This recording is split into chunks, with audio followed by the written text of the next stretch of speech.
Great. Hey, everybody. I hope you're having a great Saturday. It's my pleasure and honor to introduce Liz Suck. She is the interim, actually the executive director of Oakland Rising. And Liz, how's it going out there? And I should say back home for me, although I'm two homes at once. But how's it going over? And where are you, by the way? I'm in San Francisco, Chinatown, at Portsmouth Square.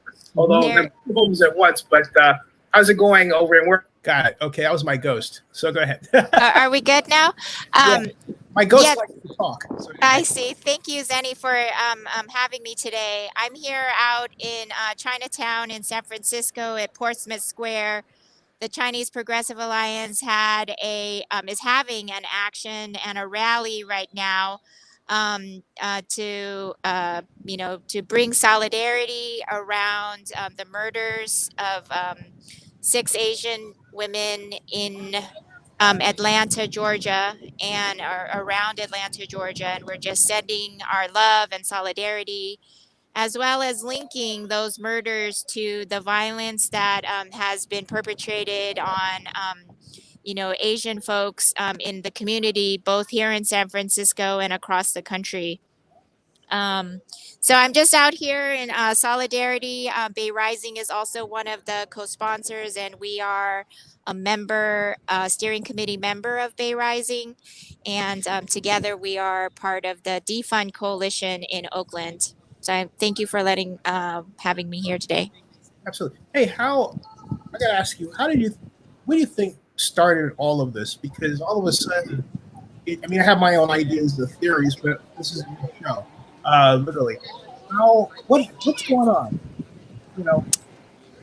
Yeah, it's really funny. A lot of folks sort of just try to pin it on Trump, and in fact, this is what our country's built on. It's built on genocide and slavery, and white supremacy. So when we think about the roots of this, it actually is something that goes back in the history of this country and the history of imperialism in Asian countries and the villainization of those countries and those people. So, one of the first anti-immigrant legislation in the United States was against Chinese people, and was the first group of people to be incarcerated and detained were Chinese folks, as well as Japanese during World War II, just for their race. And so oftentimes Asians are placed in a position where in the context of the United States, we're seen as foreigners, and we're always seen as invaders, right? And similar language, the similar racist language that's used against Black and Latino communities is used against Asians, but because we're seen as the foreigners, even by our own counterparts and our own people of color in the United States, that we often forget that we often can then just push these kinds of vitriol and violence on our community. But throughout history in the United States as well and across the world, it is solidarity amongst all folks of color and across the third world that we know that what we need to be talking about and the conversation we need to be having is about dismantling the oppressive systems that are really holding us all down and are really pitting against each other and against resources that we're told are scarce but are not. And that's the thing too. The city handling this situation in terms of the city council, the mayor, our leaders. So in Oakland, I'm very proud that Oakland Rising and our collaborative organizations are a part of the Defund Coalition that was started by the Anti-Police Terror Project, that spurred from their defund OPD campaign. We came together, 13 organizations came together last summer and have been really going strong together. We really pushed hard on the city council and on the city to create the Reimagining Public Safety Task Force, which just finished this week and passed 33 of the 35 recommendations that the Defund Coalition has put forward. So, now we're pushing on city council to integrate those recommendations. And really now it's the details, right? The imagination of hundreds of volunteers across the city came together in advisory board, on the task force, and in smaller working groups to really solidly put forward over 180 recommendations. The Defund Coalition put out a report. You can go to the APTP website to see that report of which ones the coalition really stands by and is strongly recommending. And we're moving towards a budget, passing the budget in Oakland by June 30th. And we already hear Mayor Libby Schaff and, City Administrator Ed Reskin already really talking about how in this moment we need to be funding the police. And that's not what we need in this moment. What we need to be is talking about refunding, restoring communities and really restoring funding into investment into our communities that have been disinvested for far too long. And so, we're really pushing for that to happen. That's my daughter. She always has to make her appearance. She's flying kites here. That looks like fun. So, tangled up. You got it. Okay, good. Okay, gotta lift it up. Yeah. So, that's what we're talking about here, and really pushing on our city administrators, our city administration, not only in Oakland, but in San Francisco and across this country. 5 years ago when the APTP started the Defund OPD coalition, campaign, everyone thought they were nuts, right? They were like, that's not going to happen. We can't even talk about that right now. What are you talking about? And they really held the faith. They held it down, right, this entire time. And we are talking, and folks came together and really pushing and thinking about what are the ways in which we can make those policy and budgetary changes. This is about the investment of our communities, right? Our budgets are a moral compass to our city. And we have seen over the tenure of Libby Schaff's administration that that disinvestment. I grew up in Oakland. I grew up in East Oakland. I have never seen Oakland as dirty as I have seen it in her tenure as mayor. It appalls me that every year she talks about how we need to fund more and more of the police and not really investing in our communities. We have way too much at market housing because she and previous mayors have allowed developers to come into our town and displace communities.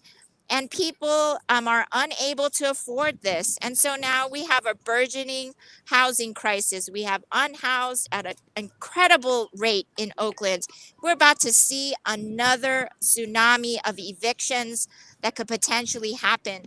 So our moment is not to police the poor, is not to police people who have been suffering, but really invest in our communities and invest in the programs that really are going to help our people, right?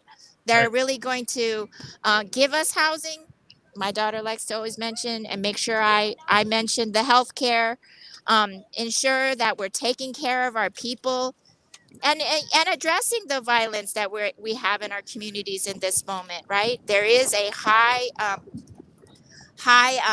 a large amount of gun violence going on, and we know that someone's kite took off. So that in this moment we know that that when economic times are hard, that's when quote unquote violence and crime increase, right? And in these moments, what we need to be thinking about is the ways in which we could really take care of each other. So if I look at those murders that happened in Atlanta, right? What happened? Was it the police that actually came out and really took care of anybody? Did they come and take care of the families? They did not. They took and guarded this white murderer, right? This white man, and excused his behavior as having a bad day. That this is our moment, that actually what we need to be talking about is that we need to talk about that investment. Ooh, she almost took my head off with that string. Um, that that we need to be talking about in this moment, that with that what came out was folks who were pitched in hundreds of thousands of dollars across this country to take care of the families that are suffering in this moment. Can you imagine what's going to happen to that community and the economic impact this is going to have on those businesses? The police aren't thinking about that. What justice looks like is that we take care of each other, and that we know how to do that. So in Oakland, one of those looks like a community ambassador program. It looks like violence interrupters. We have models of that in Oakland. We have Community Ready Corps that has been doing that kind of work in the community. We know how to do this. We know how to think about it. We just need the resources, right? And during the task force, there was oftentimes we had task force members ask, like, where have you been? I haven't seen you out here. I haven't seen you in my community. Your work hasn't impacted my community enough. If I had $350 million, or if any one of our programs had $350 million, I'd turn it around. Mm-hmm. We would, because I know that our community is going to take care of each other. If we had that money, we had the resources, we would be able to keep our community safe. Hey, I have a question. I'm having as my Sure. guest, my guest on this Wednesday, the police Armstrong.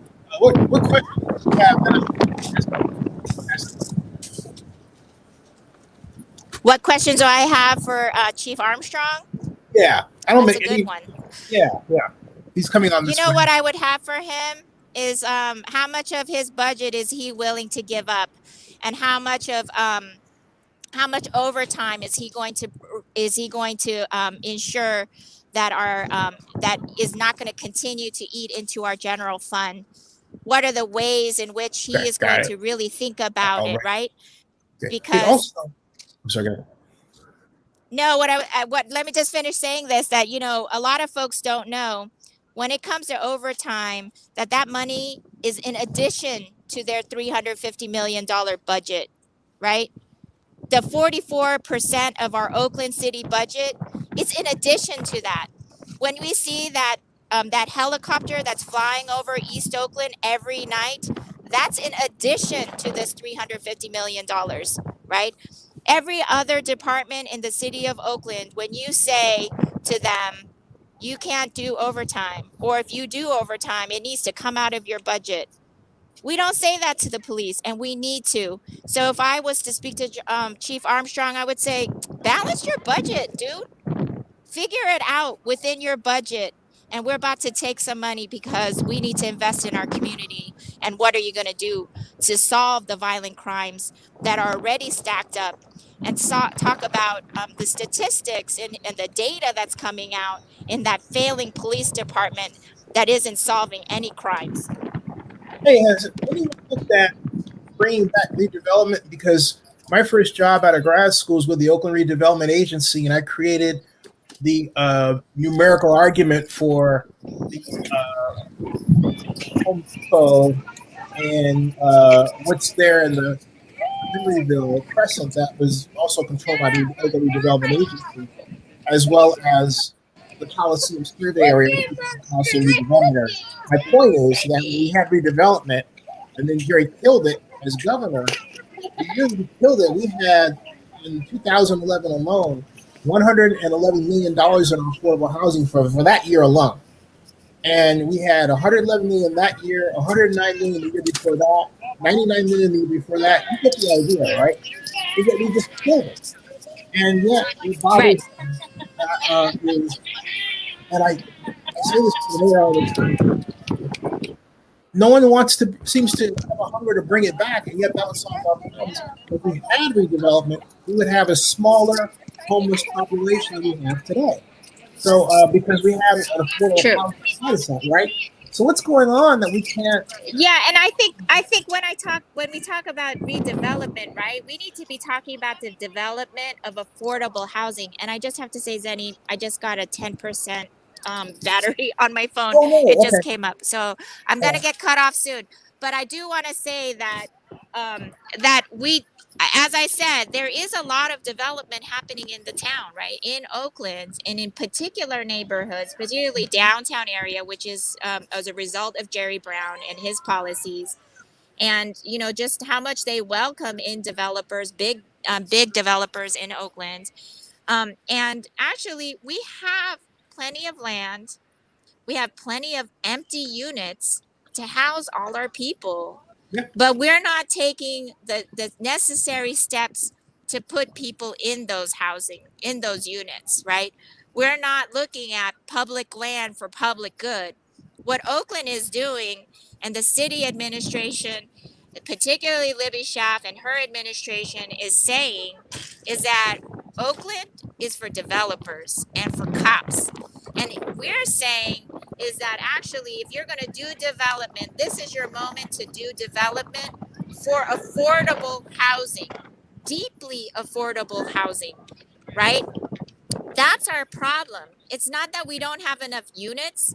Go downtown and see. Go uptown and see how many empty units there are. They are empty because they are going for $5,000 a month. Who has that kind of money? Not me, not our people, not our unhoused. So this is our moment that be brave, Libby Schaff. Open up those houses, open up those units, make them affordable. That we don't need more development. We need affordable housing, and we need to just house people regardless. Housing is a human right.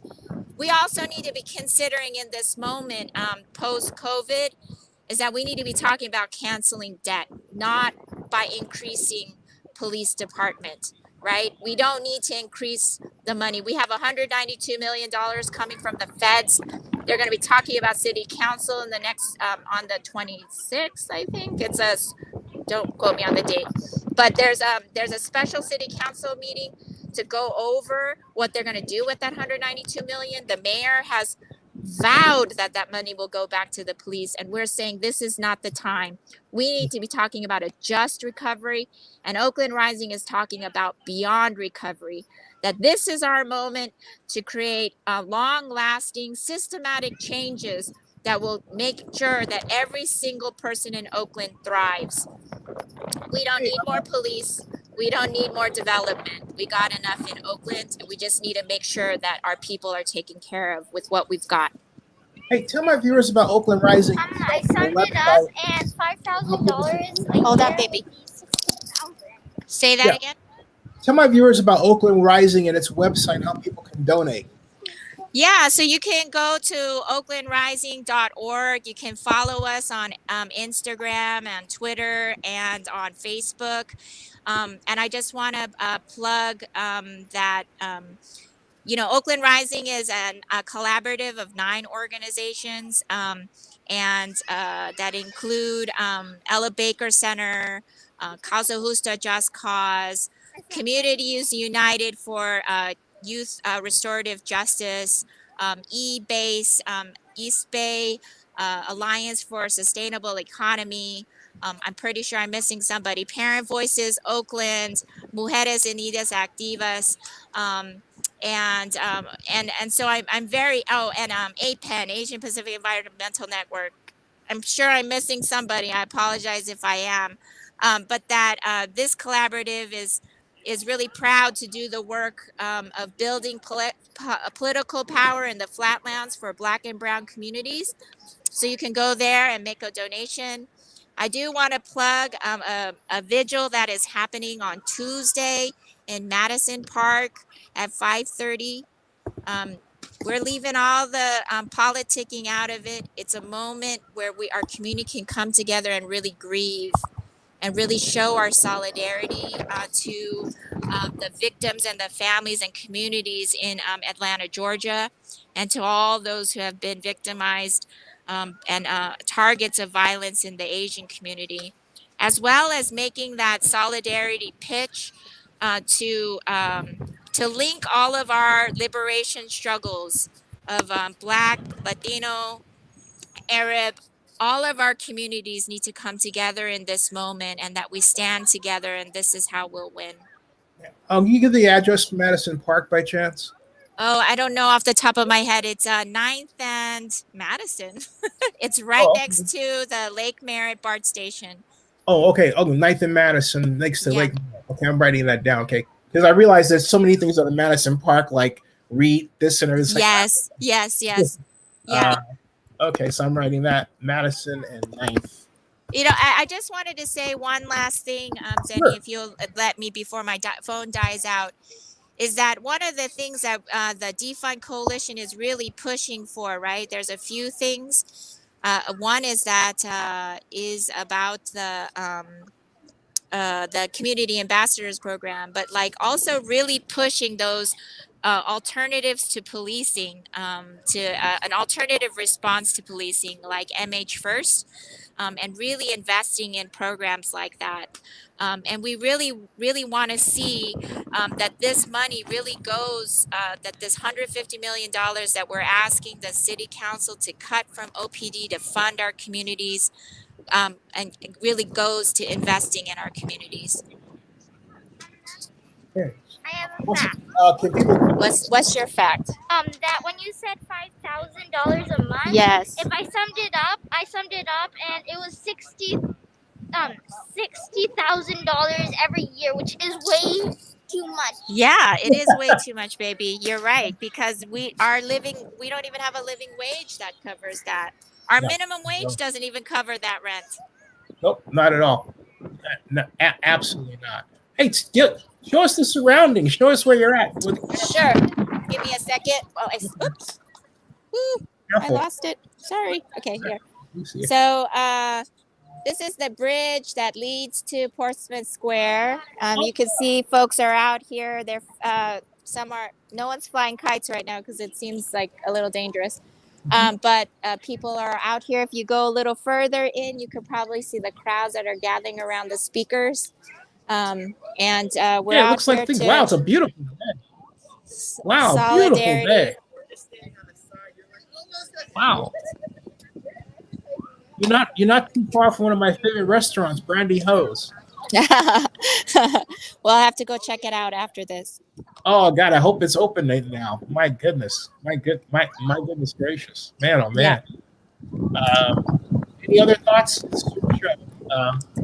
No, I appreciate the time, Zenny, and yeah, and you know, this is our moment that we come together, that we're showing solidarity, and that we're telling folks that we don't need more policing in this moment of this type of violence and hate. We don't need more violence and hate perpetrated on Black and Brown communities.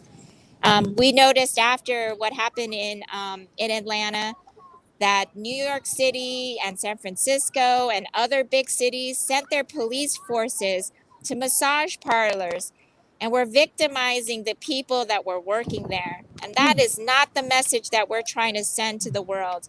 This is the moment that we need to come together and take care of our communities, that we need to be talking about how this city creates funds to take care of victims of violence and not talking about more policing. We don't need more victims of violence by the state. Right. So we'll hope that folks will show their solidarity with Atlanta, will show solidarity with the Defund Police Coalition, and really just show up and love up on your people. Hey, Liz, thank you. Thank you. Thank you, Zenny. I hope you gotta come back.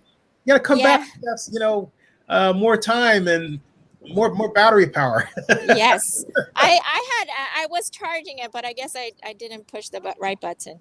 Oh no, it happens. I've done worse. well, thank you for your time, Zenny, and I hope your mother stays healthy. Oh yeah, my mom's great. I'm blessed to have her. She's all I got. So hey. Great. You Right. know, your darling daughter seems like she's having a blast, and she's blessed to have you. So, you know, Yeah, there she is with her friends, and we come out for them for a reason, so that they can see that what is going to save us is community. It's not policing, and it's not more violence, and that what we need to be talking about is the liberation of us all. So thank you so much. yeah. Thank you. See ya. Bye. Yeah. So that was Liz Suk she is the executive director of Oakland Rising. Oakland Rising is a nonprofit focused on creating better housing and better conditions for Oaklanders who don't have a lot, So that ends this broadcast. Subscribe to Zenny62 and bookmark oaklandnewsnow.com. Thank you.